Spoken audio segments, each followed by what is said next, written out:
মানসী নটবর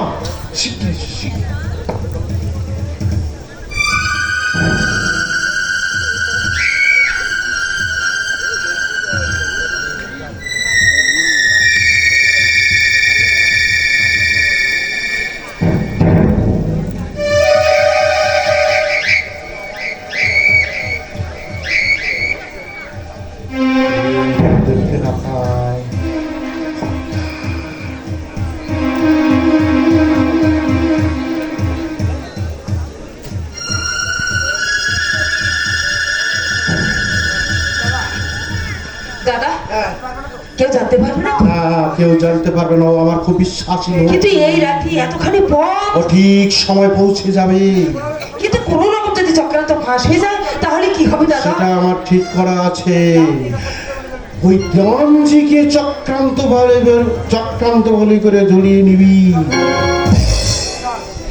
চল, বেশিক্ষণ এখানে থাকলে আমার বিপদ হয়ে যেতে পারে। না দাঁড়াও, কে জানে এদিকে আসছে। দাদা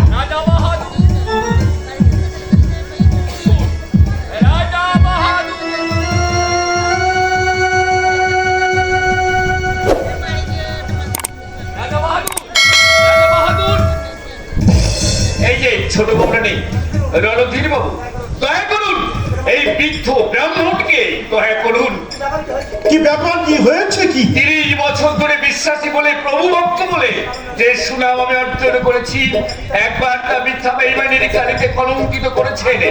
আজ আবার আরেকবার আমার এই মুখখানা পুড়িয়ে দেবেন না। দয়া করুন এই পইতে দিয়ে আমি আপনার হাতখানা জড়িয়ে ধরেছি, দয়া করুন আমায় বাঁচান, আমায় রক্ষা করুন। হয়েছে কি তা বলবে? বুঝতে পারছেন না? না, উইলটা ফিরিয়ে দিন। উইল? কিসের উইল? Car will? কয়েকদিন আগে রাজা বাহাদুর যে নতুন উইলখানা তৈরি করেছেন, কোষাগার থেকে সেখানে চুরি হয়ে গেছে। আমি কি করবো? আমার হাত ধরে কাটছো। আপনি সব জানেন, দয়া করুন আমায় মেরে ফেলবেন না। আপনাদের অন্য জলে প্রতিপালিত হয়েছিল রণধীর বাবু। এই উইল না পেলে আত্মহত্যা ছাড়া আজ আর আমার কোনো উপায় নেই। কি মুশকিল! আপনি কি বলতে চান যে কোষাগার থেকে সেই উইলখানা আমি চুরি করেছি? আপনি ছাড়া এ কাজ আর কেউ করতে পারে না। কি? যত বড় মুখ না তত বড় কথা।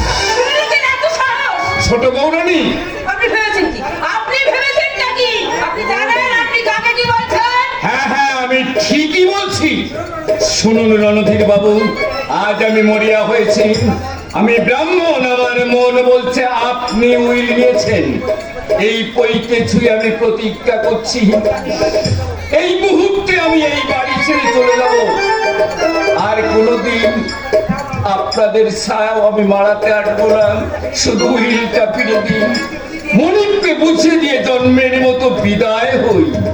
রণধীর বাবু নীরব রইলেন। দয়া করবেন না, দেবেন না উইলটা ফিরিয়ে। তাহলে শুনুন, আমিও কিন্তু আপনাকে সহজে ছাড়বো না, কিছুতেই না। মারবেন নাকি? কি এত বড় স্পর্ধা, আমাকে মারবেন? দাঁড়ান, যাচ্ছি আমি রাজা বাহাদুরের কাছে। আপনি যে কেমন সত্যবাদী যুধিষ্ঠির তা আমি বুঝিয়ে দেব। না, আপনি যেতে পারবেন না। আমায় না মেরে ফেলে এখান থেকে আপনি এক পাও যেতে পারবেন না। রণধীর বাবু, ছোট বউরানী, তোমাদের পায়ে ধরছি, ব্রাহ্মণ হয়ে তোমাদের পায়ের উপর আমি মাথা খুঁড়ছি। দয়া করো, দয়া করো, আমি মাথা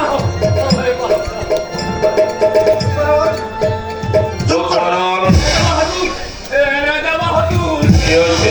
কি হয়েছে দুঃখর? কোষাগার থেকে আপনার সেই নতুন উইলখানা চুরি হয়ে গেছে। কোষাগারের চাবি ছিল দেওয়ানজির কাছে। দরজা যেমন ভাবে বন্ধ ছিল ঠিক তেমনি ভাবে বন্ধ। আর সে তো বলে কি না উইলটা নাকি আমার দাদাই চুরি করেছে। শুধু তাই না, আমাকে আর ঢেউ মারতে আসে। দুধ ভাত দিয়ে আপনি একটা কাল সাপ পুষেছে। রাজা বাহাদুর, কোষাগারে আর সব দলিলপত্র কিছুই নড়েনি।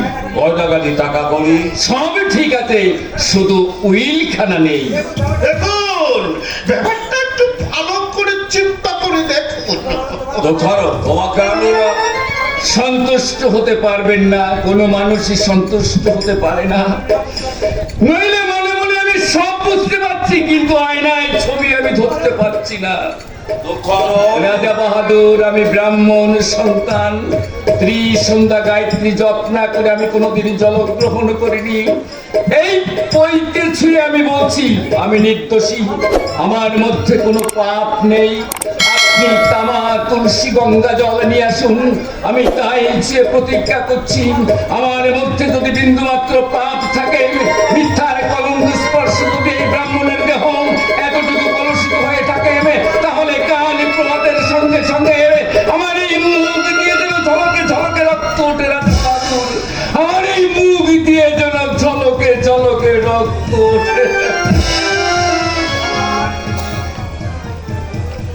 ভগবান, সাহস থাকে তো একবার আমার সামনে দাও, আমি তোমাকে চাবুক মেরে বুঝিয়ে দিই সত্যের ন্যায় দণ্ড কেন পৃথিবীতে এখনো নীরব হয়ে আছে। রাজা বাহাদুর, আমায় দেখতে হবে, বিচারের দাড়ি পাল্লায় এবার ওজন করে দেখতে হবে এই পৃথিবীতে সত্য বড় না মিথ্যা বড়, সত্য বড় না মিথ্যা বড়।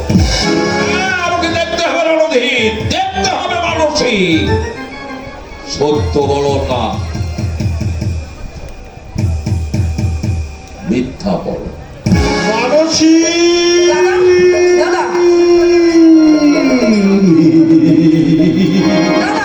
ও মানসী, সুরটা যেমন কেমন পেয়েছিল। তাই তো, ব্যাপারটা তো ঠিক বুঝতে পারছি না। আচ্ছা, শেষকালে আমরা ধরা পড়ে যাবো না তো দাদা?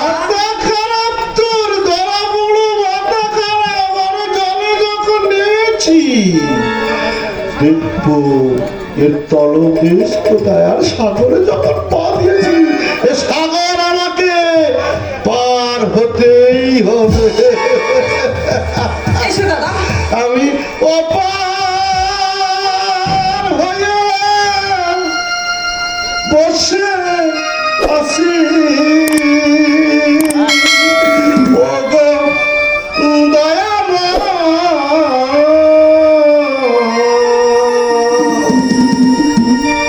পারে লয়ে